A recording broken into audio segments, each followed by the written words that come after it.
good morning, good evening, and good afternoon, depending on where you are in the world.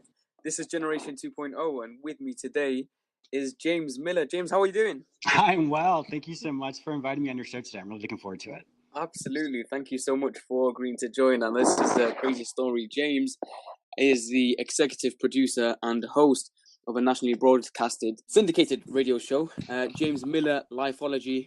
James is licensed psychotherapist and piano composer at the same time. And he has been in mental health with a private practice for over 20 years, 12 years in the private practice after a successful run in Washington, D.C. Stopped that to follow his dreams, and now he has a website, James Miller and Lifeology, and a pretty successful Instagram, which is the start of where we met. And here we are on a podcast together. Yes. The continents. James is currently in America, and I'm in UK, Manchester. You're in Texas, is that right? No, I'm actually in Florida. I used to live in Texas years ago, but yeah, now I'm in Florida. I'm in sunny Florida right now, enjoying the sunrise. It's a beautiful day over here. Fantastic. It is cold and gloomy where I'm sat, but that is quite a familiar thing for the UK. Yes. So, James, you did 12 years of private practice and 20 years in mental health. How did you get into mental health? Yeah, that's a great question. I think like a lot of us, when I was a kid, I had a lot of people who just would come up and tell me their story, or they're struggling, and they would just come up and just start talking to me, even when I wouldn't ask. And so as I became older, I found that I had a lot of different interests. And but one that always came back to me was just people. I just like to help people. And so I did my undergrad. I actually was going to be a geneticist when I went into undergrad. But I ended up getting a really big music scholarship. That's where the composition came in. But I still had a passion for psychology. So I became a psychology and Spanish double major with a music minor. And then from there on, I just continued to grow and grow in my field. And it just became more natural for me. And then many opportunities opened up for me in the mental health and psychology realm. And I did that for quite a while. And then now I'm here in Florida. So like you said, in 2000, I think it was 2015 is when I decided to not do private practice full-time anymore. And I came down to Florida and I started James Miller Lifeology. And so that's kind of instead of talking to individuals or couples, I now talk, I guess, to the world. Mm-hmm. And what is Lifeology? Now that's something that you've created. Correct. And it's actually trademark. So nobody else can sort of. If you see Lifeology, it means James Miller. Correct. What is Lifeology? That's a great question, Mohammed. So Lifeology itself is a literary term, which basically means you look at everybody who's considered successful and not successful. Sometimes in society, we only research or read about those individuals whom society deems as crazy successful. So what Lifeology is it basically looks at every single person, the really well-known people and the person that is not well-known. And so when we look at everybody, we say, well, what are the lessons that they're teaching me and what lessons am I teaching them? We can look at somebody and be like, goodness, I don't want to be like them, or gosh, I would really like to do what they're doing. So it gives us inspiration, but also gives us wisdom of maybe some pitfalls to overcome or to avoid rather, and then some other opportunities to advance in our life. And so what I did was Lifeology, and my platform, I help teach people how to simplify and transform their spirit, mind, and body. And what that means by that is I teach really practical tools and techniques that people can implement on a daily basis to help grow their life or to help develop their life as well. So it's been a wonderful journey for me, and it's taken off pretty well. Fantastic. And that's really interesting you say that, because a lot of headline articles, and if you're scrolling through Facebook or social media, you'll always find 5 tips for success, and you'll always take the example of Jeff Bezos, Elon Musk, and what they don't account for, like you said, is the perhaps 999 people that were doing exactly the same thing as them, and they're in a different place. So just taking the successful traits of a few hyperbolic successful people is really unrepresentative, and it's not accurate, is it, of the whole strategy to perhaps a successful lifestyle. So what you're doing is actually taking an average of everyone who is quote happy, seeing what they've got in common, even though perhaps they might not be as successful as the hyperbolic 1%.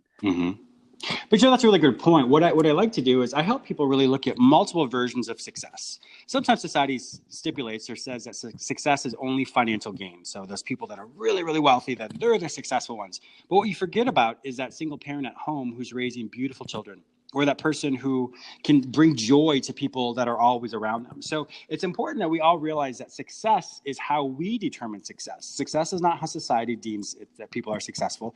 We get to determine as much success as we want in our life based off of what it is in our life. And so when we kind of revisit that or retweak it, we'll realize that we're much more successful than we thought.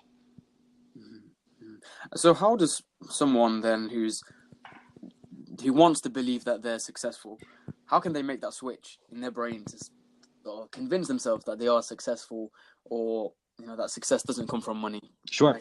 One thing I have people do is I kind of look at what's called a graph of fulfillment. And what you do is you can think of as many categories of your life as possible. So that could be your finances, your relationships, your friendships, your spirituality, your health, your nutrition, retirement, anything you can think of that is relevant in your life right now. And so as many categories you can create, you create a graph. So on the horizontal line, you would write all of those categories. And then on the vertical line, you would have tick marks between 1 and 10.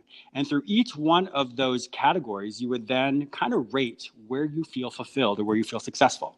And the thing is that many people don't realize is there's a lot more success in their life than what they realize. And so when you look at this graph after you've completed it, it's a great snapshot to say, wow, I'm actually much more successful than I thought. And then you can look at areas that you may not feel as successful or as fulfilled. And that gives you a really good, like I said, snapshot and say, well, what am I going to tackle today? What would I need to do to get this number higher? And so it kind of puts a responsibility back on us to say, I'm doing really well in a lot of these areas. In some other areas, I'd like to improve. So now what am I going to do with this information? That is very, very interesting tool. So a graph where you can actually visualize just how successful you are, Mm-hmm. and created by yourself. Exactly. And the same thing you would advise to do with the things that you're not so successful in. Mm-hmm. And would they go on the same graph or a separate graph? Well, it could be the same one, because you may be surprised that what you originally thought where you were successful, or were not successful rather, when you really take some time to think about it, you may think, wow, there's actually more to this than I thought. So I like to put it all together because it shows that's just like our life. Some days we have really successful days and other days we just don't feel as productive. So when you put it all together, that's just really demonstrative, or it reflects your daily life. So some days you'll do really well and other days you won't. So I like to have that be put together so you can see where you're doing well and other areas where you can improve. Because if they're separate, then unfortunately, we're not living a fulfilled life, or in other words, a whole life, because we're isolating things. And life isn't like that. Life is about the highs and lows, and that's the beauty of what life is. It's true, yeah. You don't want to sort of identify just the bad things on their own and just the good things on their own. It's always a complete package. And something else I like people to think about as well is if we use the word good and bad, and I know it's very normal for all of us to do that. We classify things as this is good or bad. I like to look at things, are they healthy or not healthy? Because we can define what healthy is. Because one day I may have all this energy and I do all these really, really productive things. And then the next day I may not be feeling so well. And so if I'm not feeling so well, I'm still productive, but I'm not as productive as the day before. So when we look at it more from a standpoint of, is this healthy or not healthy? It removes that good or bad, all or nothing, black and white thinking. And so it really helps us just live with what we have today, as opposed to always using a benchmark or perhaps measurement that we had when we were really, really successful. For example, if someone has gained a whole bunch of weight and they look at themselves in the mirror today and they're like, oh, when I was 5 years ago, I looked amazing. But if you continually compare yourself to 5 years ago, well, that's not who you are today. And so you have to look at, well, what choices can you make today? What did you do today? Or what are you doing today to be healthy? So if it's good or bad, I'm overweight or I'm ugly versus I was really hot and attractive 5 years ago, well, you're always going to feel like you're less than, and that doesn't give you the energy and the ability to do what's healthy for you right in the moment. Mm-hmm. Yes, it does. I'm glad I fell into that trap of good and bad to be able to trigger that. Yeah, but we all do it. Sometimes I have to be careful because if I'm talking to a patient or talking to one of the clients that work with me, I may say that I'm like, oh, let me catch myself. So it's very common for all of us to do it because that's just what society teaches us. So, but the more you're aware of the word choices you use, it helps you live a more fulfilled life because we don't trap ourselves into we're good or we're bad, we're this or we're that, because that is not life. It's this whole spectrum of where we are right in the moment based off how much energy we have, how much focus we have, how much determination we have. And it's not, once again, good or bad. It just simply is. And so if we want more of something, we just say, well, how can I be more healthy in doing that? So what you do is actually find out what are the health benefits of something that you're doing, and what are the health deficits, if you like, of Sure. that thing, and Sure. work from it that way. Yes. One thing I do to help people as well is I have them separate between, I call it more of like a body scan or an internal scan. I help people separate between what their emotions and their thoughts are versus what their body can do. For example, on a scale of 1 to 10, 10 is the best you feel and 1 is the worst you feel. If you right now, your listeners, if they hear this, I want them to separate between, well, on a scale of 1 to 10, how are my emotions? Where would I rank my level of being? So for me, on a scale of 1 to 10, I'm probably about a 7 or 8 right now. I'm feeling pretty good. And then so when I do that for my body, my physical body, on a scale of 1 to 10, I'm probably about a 6. For some reason, I couldn't sleep that well last night, so I didn't sleep as well as I typically do. So when I look at my numbers, okay, so 7 or 8 for my mind and maybe 6 for my body, I'm doing pretty well. But if I were to wake up one morning and my body was I'd say it was at a 3. I wake up with a cold or something. But then I check in with my emotions, and my emotions are pretty good. Well, that means I can still be in a great mood. I can still, laugh with my friends if I call them on the phone, or I can do something that's fun for me that my body would allow. Now, conversely, if I wake up and my emotions are lower, let's say they're at like maybe a 3, but my body's like an 8, well, that doesn't mean I have to stay in bed. Sometimes we allow our emotions to dictate what our body can do, and that's actually doing ourselves a disservice. You don't have to lay in bed unless you want to, but that's not healthy. So when you say, okay, well, I let's say you went through a breakup and you're really, really sad, which makes sense. But if you stay in bed, you're actually able to physically move and do all those things that can help you feel better. For example, exercise or spending time with friends. You can get out of bed. And so when you learn to separate between what your thoughts and your emotions are versus what your body can physically do, it helps you say, okay, I don't feel like this, but I can do it. And that's what helps people be more healthy, because they don't allow their thoughts and their emotions to dictate how successful they're going to be that day. Mm-hmm. That's super interesting, because the body, like you said, if you could do exercise and go ahead and go out for a 20-minute run, for example, you are essentially forcing dopamine, aren't you? You certainly are. And adrenaline, yes, many wonderful benefits, health benefits for that. And so that's a great point. Sorry to cut you off there, but that's a great point. If people are struggling and they feel really sad, the way to alter that is to alter your brain chemistry. And physical movement or kinetic movement will always help people do that. And so either if it's physical exercise, if you go to the gym or you want to go for a run, anything you can do to raise your heart rate up a little bit is going to help you increase your dopamine and your adrenaline. And that is something that will kind of snap you out of that funk that you're feeling. Mm-hmm. What about if someone is in a wheelchair, for example? What could they, and one day they're not feeling too good, what could they do? Anything that would spike up their heart rate? Sure, that's a really good point. So if people are unable to physically move parts of their body, well, then let's look at what can they move. Just even moving your arms around. So let me back up. So physical movement does not necessarily mean going to the gym. I know many people who are like, oh my gosh, James, I can't go to the gym, or I can't stand the gym. That's totally fine. What we're simply looking to do is to increase your heart rate. And of course, you always want to check with your medical professional to make sure you can. But when you raise your heart rate in some way, it starts to stimulate that dopamine or that adrenaline, which helps you feel better. So if people can have any type of physical movement, that's wonderful. What can they move? Now, people who can't, well, there's different ways to do that. One thing to do is you focus on a specific memory. A memory is a beautiful thing that can cause us to feel happy, to feel joyful. And when that happens, that starts to release the dopamine. The best way to do it, of course, is physical movement. But if someone's not able to do that, then it determines what their thoughts are. In psychology, we teach that whatever you perceive to be true determines what you feel. What you feel determines what your body can do. So the body, what it does is either physical movement or it's a chemical reactions. So if I wake up and, like I said, I'm not feeling very well in my mind, well, then I'm focusing on something. And that focus then causes me to feel depressed. That depression, like we said, your thoughts change your emotions. My emotions then tell my body to lay in bed all day. So if I'm not able to change what I think, then I physically do something and work backwards, which then changes my emotions, which then changes my thoughts. But if people can't move, then what they do is then they say, okay, well, I'm thinking about this certain topic, which makes me really sad. I don't like to think about that. What happened in my life, because we all have wonderful memories, where I didn't feel this way? And then when you start to think about that and really play it out in your mind, it starts to change your emotions, which then starts to alter the brain chemistry in your brain.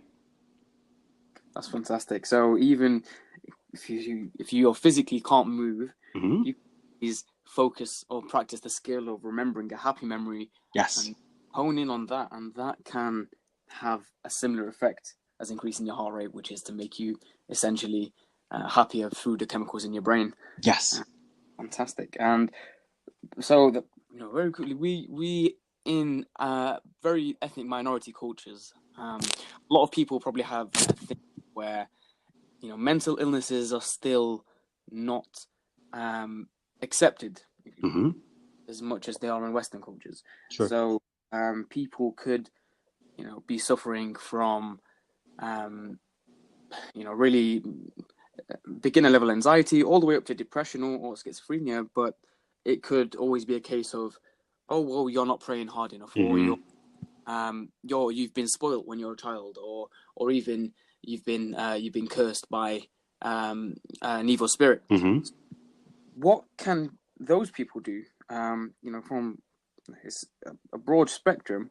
But what would you say the steps are to sort of approaching, say, your parents or society, if you're deep in that culture, to sort of self medicate or seek help professionally? Sure, that's a really great question. I think it's for good or bad in the Western culture. Sometimes it's overly identified, and there's Mm-hmm. nothing wrong with that. But we also want to have people take responsibility for what they can do, and sometimes some people are enabled to stay in their struggle. So the difference from that is, so you have people that are too enabled. In other words, yes, there is something wrong with you, versus people who have something wrong with them, but nobody believes them.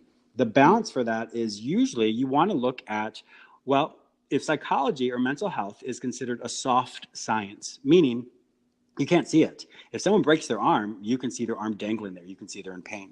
But with psychology, you can't see what's in the brain. And so since you can't see what's in the brain, sometimes people just don't think it's true. So the way to look at that is you come from a medical approach.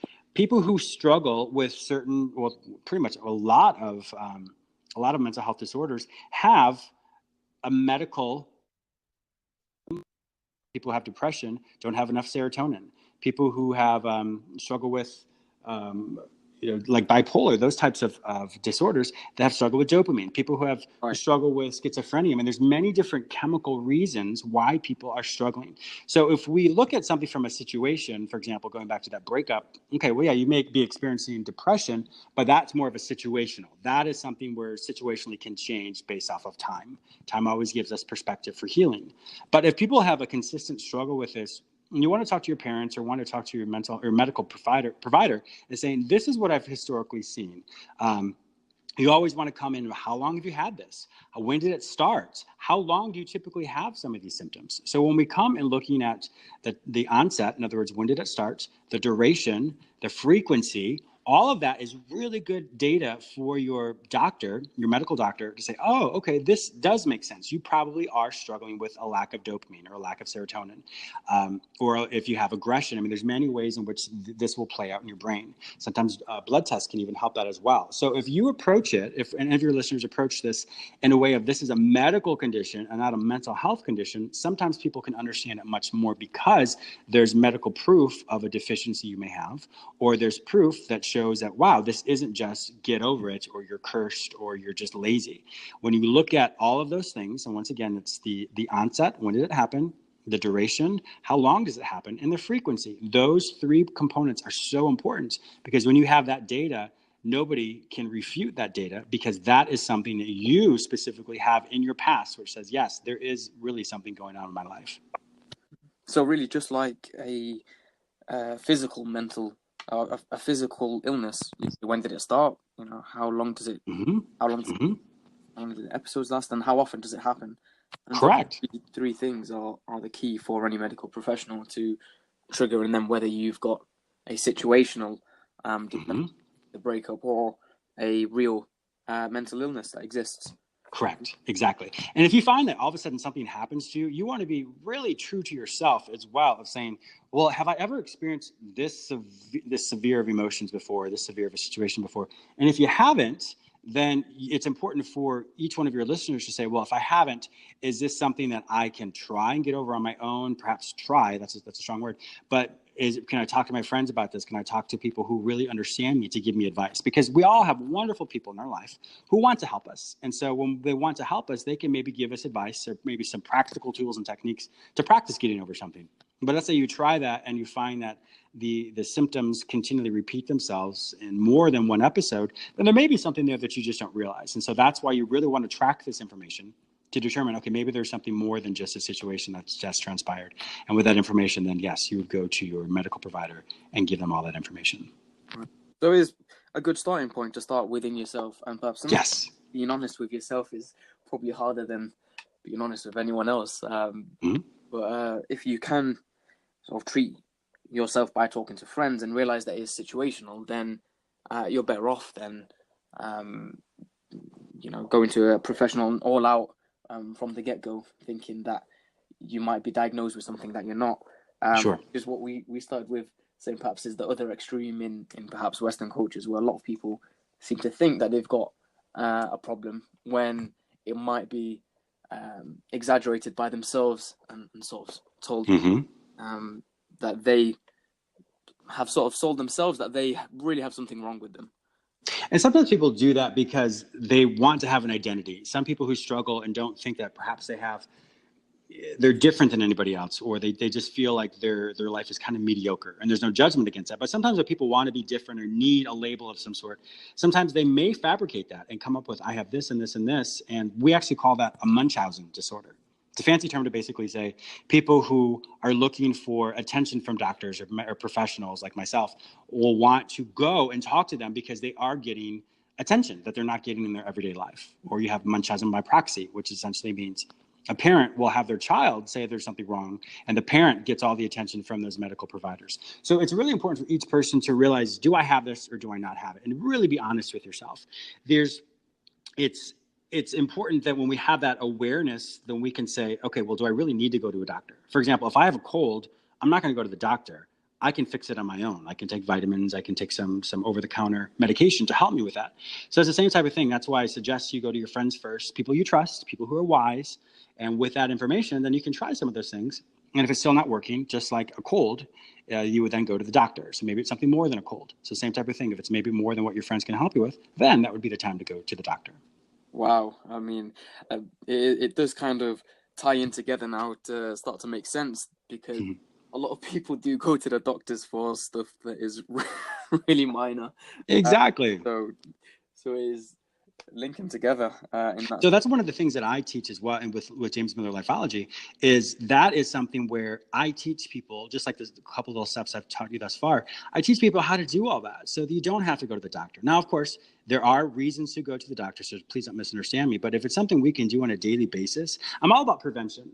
If we can do as much preventative work within ourselves so we can be the healthiest person we can be, then our life is more fulfilled. We then look at there are many ways in which we feel successful. But if we don't do some of these things, then unfortunately, we go every day in our life and just do the same thing over and over and don't feel like we're being fulfilled. And that's why sometimes people turn to alcohol or to drugs or to promiscuity. They do all those things just to feel a little bit of dopamine. And then they go back to their normal life and like, I don't know why I'm not being fulfilled. Well, unfortunately, we're not looking at a successful, long-term, healthy version of dopamine exchange. We're looking at these short-term little bursts of dopamine. For example, even on Instagram, when you get an Instagram like or a new friend, you're like, oh my gosh, I feel so great.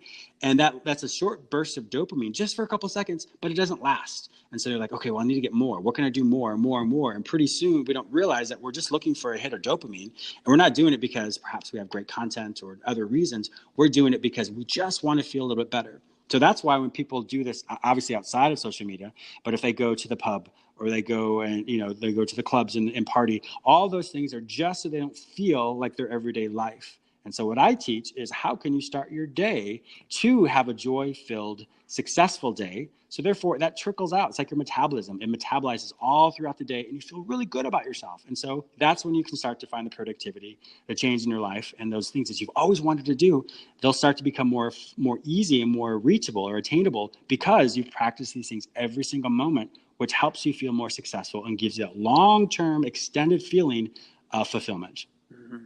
And so, if someone is feeling then like they need attention or they don't really have an identity, would they go and increase their heart rate in the same way that a person who wasn't feeling emotionally stable in a body scan example? Would that be the same solution, or is there another solution for someone who wants attention from people or wants an identity? What can they do? Yeah, sure. That's a great question. Well, for one, the increasing your heart rate and increasing the dopamine, just by physical movement, that's wonderful to remove yourself from some anxiety or depression. People aren't really looking for an identity themselves. There's something that we have what's called a core belief. A core belief is essentially things that we were told as children or how we internalized or really understood our place in the world as a little child. And that will come out when we're older. So if someone feels like they don't have an identity, I would have them really listen to what their thoughts are. If they do something silly or they do something that embarrasses themselves or they feel like they failed in some way, listen to what your thoughts are. Because if you say you're stupid or you're dumb or you knew you were going to do this or you always do those types of things, that's actually a form of your core belief that we learned or picked up as a child, which comes out in our adult life. And so when it comes out in our adult life, then we all of a sudden tell ourselves, well, then that must be true. I feel it, so it must be true. And if that's the case, that means I don't have any identity. I am the failure. I am this, I'm that. And unfortunately, we call ourselves certain labels based off of an event, of how an event transpired. You are not the event. The event is just simply something that happened in your life that happened a while ago. You are not the voice of that event. For example, if you had a bad breakup or you lost your job or whatever it may be, you are not that laid off person, that fired person, or you're not that bankrupt person. You are just simply yourself. But sometimes those past experiences define who we are. And then when that happens, we think, well, I don't have an identity. I'm this or I'm that. And we allow ourselves or the world to dictate what that identity looks like. For example, if I have you look in the mirror, you're going to know exactly who you are because you've seen yourself in pictures and videos. But if I say something to you emotionally and say, you are this weak person, you're this pathetic person, you are this person who's never going to succeed, sometimes we believe that. But the difference is, if we know who we are looking in the mirror, why don't we know who we are inside of us? And that's why it's so important to have healthy self-affirmations. And I know we've all heard that in pop culture, like, oh, I feel like I'm smart enough, I'm good enough. But the point is that when you know who you are based off what you tell yourself, it starts to have those core beliefs, those negative core beliefs in our mind. It helps us not believe those as much. So for example, if I wake up every morning, and this is something I practice for myself, and because I'm on the radio, I'm able to do this, I have a list of positive self-affirmations that I hear every morning. So I was able to record that. And so I listen to that every morning as I start my day, as I walk my dog. And so that helps me really start my day well. So I know who I am. And so if I'm struggling throughout the day, I've already told myself, well, James, you are a successful person. You are a smart person. You are a kind person. So if I have some of these core beliefs, and we all have them, that come up throughout the day for something that happened, I can say, wait a minute, that's not who I am. That's perhaps what I thought I was at one time, but that's not who I am. So each one of us need to practice what we know to be true versus what we've been told is true. So just like we know who we are, because without a shadow of a doubt, looking in the mirror, we know exactly who we are. We now have to say, wait a minute, I now need to know who I am internally, and I get to decide who that is and what that is, not what situations or people have told me in the past. So one way to do that, and I know I'm speaking really quickly here, but one way to do that is our five senses usually are really used to help us understand our place in the world. For example, it keeps us safe. We can see a danger around us. We can hear danger around us. We can, if something touches us, we know if it's dangerous or not. So all the five senses work from the farthest out to the most internal. And so what I always have people do is use your sense of hearing. If I'm struggling with perhaps any self-defeating thoughts, I will literally say something aloud. James, that is not true. James, this is who you are. And so what happens is your sense of hearing then overpowers any of those racing thoughts in your mind or those sad thoughts that we hear over and over again, because physiologically, you have to listen to what's around you. Because if you listen to what's around you, because once again, that keeps us safe, your mind will automatically take whatever energy and it'll move it towards your ears and says, wait a minute, what am I hearing? And so that quiets down those thoughts that we all have and helps us say, wait a minute, if I hear this, this must be true. And so that's a way to really counteract those negative self-beliefs, or the inability to know who we are in our self-esteem, is by saying something aloud. And so if we're not able to figure out what we could say aloud to ourselves because our self-esteem may not be that high yet, well, let's say, well, what would my parents say? What would my best friend say? What would my partner say? Those questions are important, because if you can't yet do it yourself, then listen to what they probably would say about you. And then you will say that. And after a while, you will then start to believe it. And that's a way you can start your foundation to be a much more healthier and successful person, by literally hearing aloud what you would say to yourself or what your friends would say to you. And that will counteract those negative thoughts you have in your mind. Right. So that's fantastic. I'm glad you touched upon two things: separating an event from the thoughts that go on in your mind and your by yourself. An event doesn't necessarily mean that that's who you are. It's just something that's happened, and perhaps it's how you then think about the event that determines how you feel, and then and going forward. Correct. And hearing people's perhaps negative thoughts about you can be overpowered by yourself if you start to say positive affirmation and positive things. So you're forcing your voice to sort of overpower anyone else's. And it's interesting that you say speak to your friends and speak to people who will tell you positive affirmation as well. So it seems to be really important then to surround yourself with people who are always saying positive things, and not the type of people that might say perhaps negative or at best neutral things, counteract any imbalances that you've got, or any misconceptions that you might have about yourself from your core belief, which is your childhood past experiences. That's another really, really interesting logical perspective that you put out there. So yeah, that's thank you. One thing to keep in mind, most people don't realize, is only in social psychology, we teach that only one in four people are actually going to be on your side. And it's kind of interesting, because we're like, oh, I have all these friends. Well, you may have friends, but when adversity strikes or crisis strikes, then you don't really see who your friends are. Right. And so the way it works is this: you think of 100 people. So 100 people equals 100%. The way it works, as far as 1 in 4 who are for you, it looks like this. So the bottom category of 25 people, or 25%, are never going to like you. You meet them and they just don't like you. It doesn't matter what you say or do. They're just not going to be for you. The next 25 people don't like you, but could be talked into liking you. But that doesn't mean that's a good or healthy relationship. It just means they don't like you, but if you do something nice for them, then they like you. But if you do something they don't like, then they're not going to like you again. The next 25, circumstantial, or episodic, And the next 25 group of people like you, but could be talked out of liking you. So let's say you're great friends, and then there's a miscommunication, or someone sees something on social media, and they're like, oh, I can't believe this person did that, and then they're no longer your friend. That is not a true friend. That is a friend that is only circumstantial, once again. And so if they want to come back and be your friend again, you really want to trust that, because they're not going to always be for you.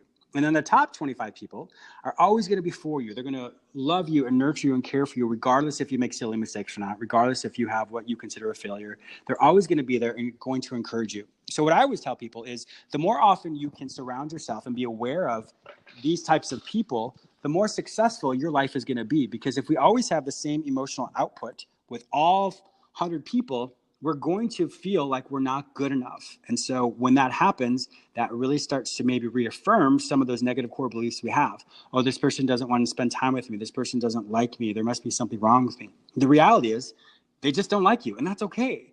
They're not part of the top 25 people. And the other thing to look at as well is, it's okay to give yourself permission not to want to be friends with people, meaning if you don't have any similarity with them, then you're probably in that lower 25 group of people in their life. And so that's okay. So we want to make sure we're always kind, we're always considerate, we're always show the same type of integrity in everything we do. So we're never going to be mean to these people. We just know that if we're around them in a group setting, they are not for us, or we're not for them, but we're going to be kind about it. And that gives you permission to not even tell yourself, oh, I have to be friends with these people. The reality is that's just not life. And so when we can be really true to ourselves, we know how much energy to put into all these different relationships. So my challenge today is, if you are in a friendship or a relationship with someone, and you feel like you're always walking on eggshells, or you feel like you always have to be the one to reach out to them, that is not a really balanced friendship. So you want to look at, well, how can you be balanced? So if you are those types of people who do give more in a relationship, pull back a little bit and see if they then step up to put out some of that energy, or to reach out to you as well. And if they don't, then perhaps it's important for you to revisit to see which one of these categories that these people are in. Mm-hmm.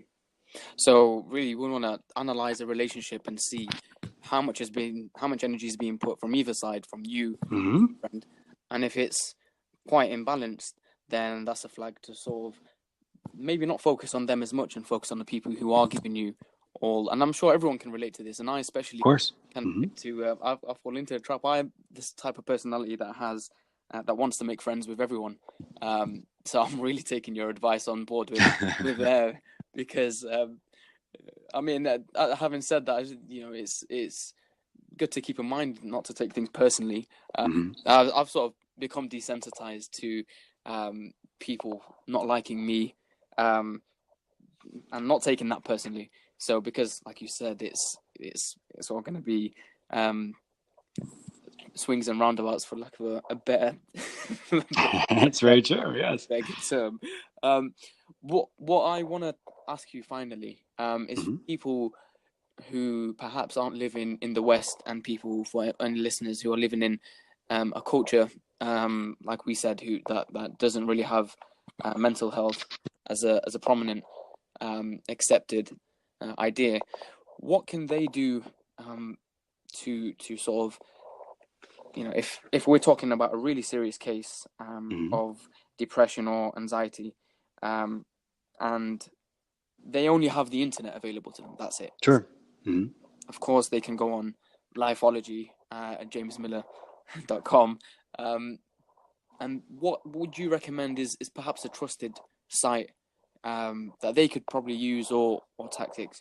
We've talked about identifying the healthy and the not healthy instead of the good and bad. We talked about Mm-hmm. using a graph of fulfillment, where you can rate all of your experiences from 1 to 10, and measure how successful you are on each of them, along with your bad experiences. We talked about, perhaps even identifying your body scans, which are Mm-hmm. of emotions versus your how your body feels physically, and using your physical body to change your feelings and emotions, or using a good memory if you can't use a physical. Mm-hmm.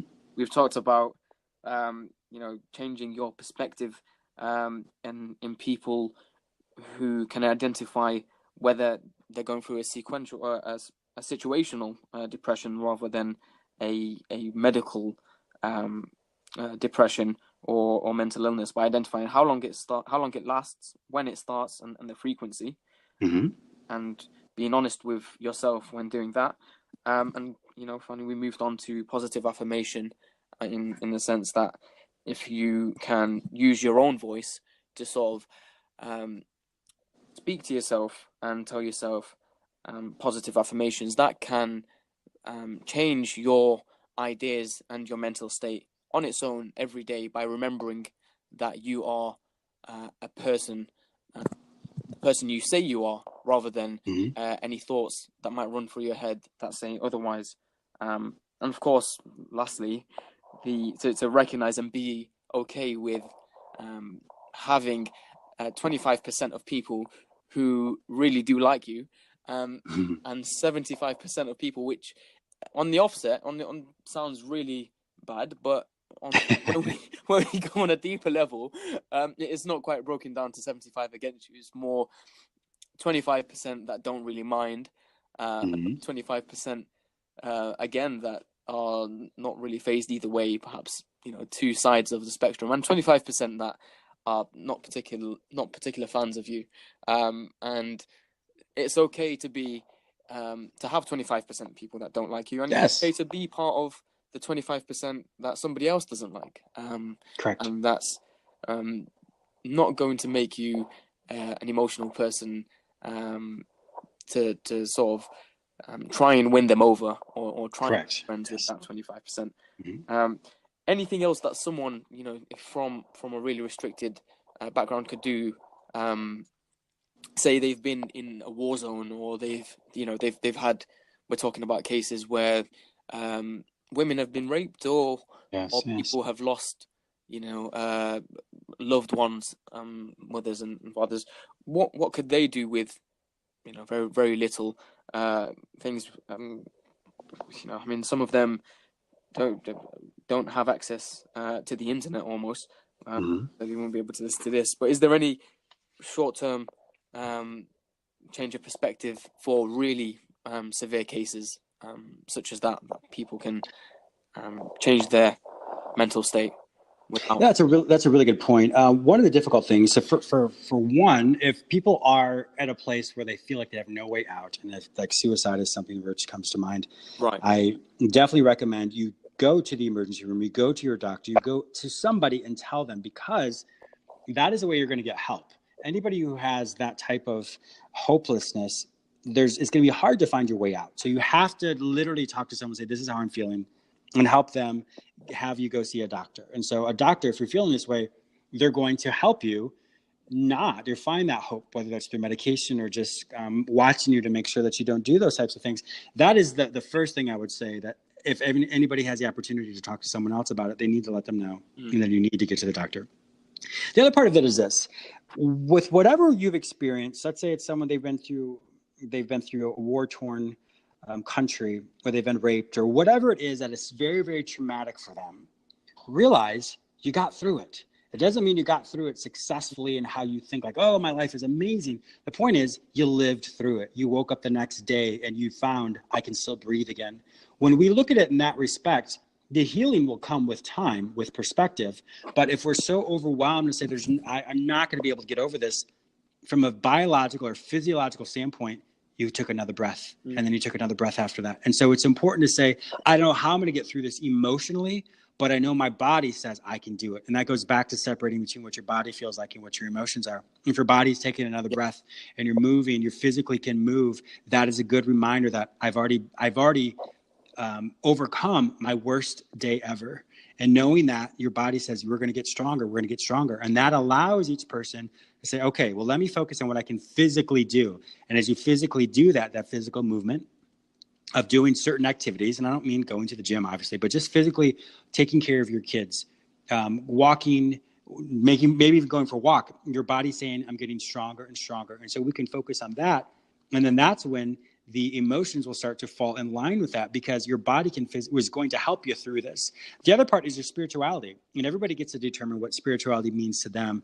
But when we understand spirituality in the sense of, I know that my life is like a jigsaw puzzle. Each event, if I separate it by itself, it doesn't look very good. I don't know where that piece is going to go in the big puzzle. However, I know that each piece is linked together somehow. So when we think of it in that respect, if you got over your worst day ever, that's one piece. And then the next piece comes in with another situation that happens. It may be a beautiful piece or maybe an ugly piece, but it links together. And pretty soon it makes up who you are today.